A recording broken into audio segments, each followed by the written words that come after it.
په ننګرهار کې کسبګر له بېوزلۍ شکایت لري.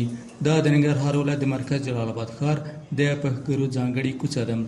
55 کلن غیاث الدین له تېرو 12 لسیزو راهیسې دلته د کرنې برخې لپاره په لاس دودیز وسایل جوړوي. هغه وایي په وروستیو کې د ناوړه اقتصادي وضعیت له امله کارونه کم شوي دي.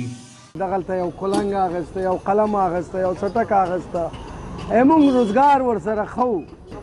مګر اوس چې دی خلک په ټپه ناست دی، څوک پیسه نه لري، آبادي نشي کولی. یو شمېر نور بیا وایي سره له دې چې د کرنیزو چارو لپاره عصري وسایل رامنځته شوي، خو لا هم ډېری سیمو کې په کرنیزو چارو کې د دوی په لاس جوړ شوي توکي کارول کیږي. مونږ خپل په لاس باندې که نه دا تبورګي جوړول، تسپارې جوړول، بیلونه جوړول، اوس هغه شیونه نشته.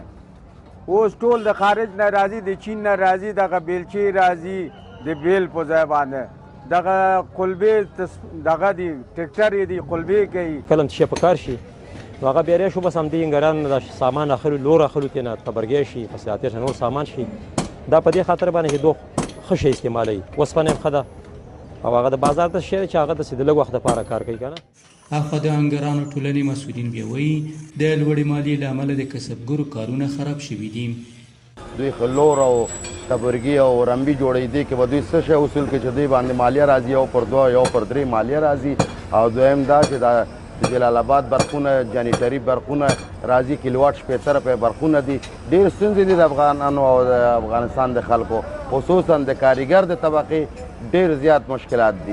د دغه ولایت اوسیدونکي وایي په دې ځای کې جوړ شوي وسایل ارزانه او د نورو بازاري توکو په پرتله کم وي چې اوس هم کارول کیږي.